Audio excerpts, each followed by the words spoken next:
Cooking on Telly.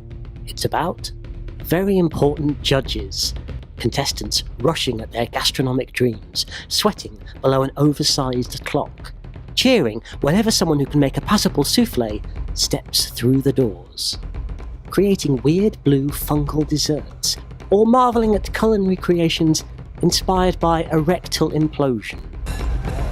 But there was a time before cookery equals jeopardy, a simpler, some may say, less hygienic time.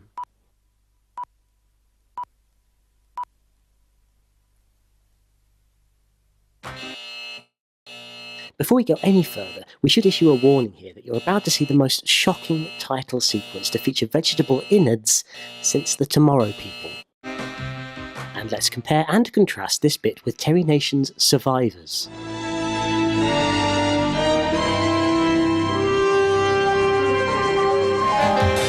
So this is the cookery show of one John Tovey, and to prove it's actually him, we'll see his signature in just a minute. Look, there it is. John Tovey, you may remember, used to cook for Russell Harty, but in this series, it appears he was cooking for the finalists of the competition to find Britain's most ordinary people. Welcome to our programme. Each week on this early 1990s show, John would take a selection of the greyest produce and look to fashion from it a three-course banquet specifically designed to battle the UK's stodgy food deficit. John, why do you use so much lard? Watching his efforts would be a cross-section of the British public, including TV Cream's own Steve Williams, and this lady, who, although we could see her on camera, was in fact entirely invisible to John and the rest of the studio. When I say puff pastry, you use it for bread, choux pastry and this. And we're going to start it off. John Tovey's Entertaining on a Plate was about showing us we could construct a restaurant-quality dish, and that meant explaining all the reasons why things have to be done in a particular way.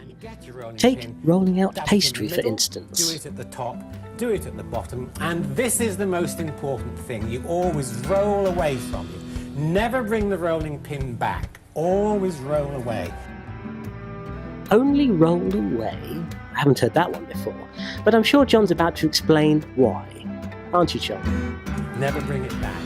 Roll away, roll away. Roll away, aren't you? roll away. Broadcast on BBC Two Wednesday afternoons at 5:30, Entertaining on a Plate was groundbreaking in its pursuit of bringing us horrible-looking food prepared in a slipshod It fashion. looks hideous at the moment. It doesn't look like anything like puff pastry. The pièce de la résistance was these rancid pork chops that had been festering for a week in their own suppurating juices. You needed to be sure to clean yourself thoroughly after handling those, or alternatively, you could just crack on with I dessert. always like to use my hands, so start it off with your hands, squeeze it together. I think the heat of the hand helps it on its way. There we are, get it going, get it going. But perhaps the most hideous thing about Entertaining on a Plate was that fucking theme music.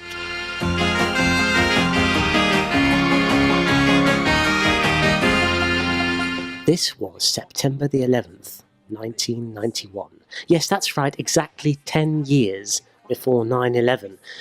But the music, which presumably seemed classy in those pre-9/11 days, sounds today like the noise you'd make a few hours after drinking John's leftover pork juices. And like a bout of food poisoning, throughout the show that theme kept coming up again and again, like an acid reflux pièce de résistance. Now, the pièce de résistance of this meal is the pork chops. You lot have been resting now, watching me doing all the work, so we're going to clear the boards and get ready in a minute for 5 of you to make rough puff pastry my way. While I subject you and the viewers at home to my rough and ready, shitty synth theme tune, and while I'm at it, dab some lardy flour all over me forehead. And then you want to put as much flour as you can on your work surface. Get it in your hand, chuck it. Doesn't matter how mucky the studio comes. Doesn't matter how mucky the studio comes. That's the meal nearly completely prepared. So now we're almost done, and it's time to dress the table. But first... Really good. Now, I know now you're all going to say, what the blinking heck is all this to do with? It's to do with cooking in another age, a quarter of a century ago, when the bar for hygiene standards, food photography, incidental music, and culinary aptitude just wasn't set as high as it is today. On this Christmas-themed episode, alongside the festering pork and puff pastry, John also served up baked red cabbage, slightly spiced, and Danish glazed boiled potatoes, and... hang on, I don't remember him showing us how to cook those. And so they're in the book, and so if you do buy the book, you'll know how to do them. I better do buy the book then. Although some of the cooking practices might be considered a little dated and out of kilter with today's gastronomic best practices, John's plating up skills are as cutting edge as they come. 3.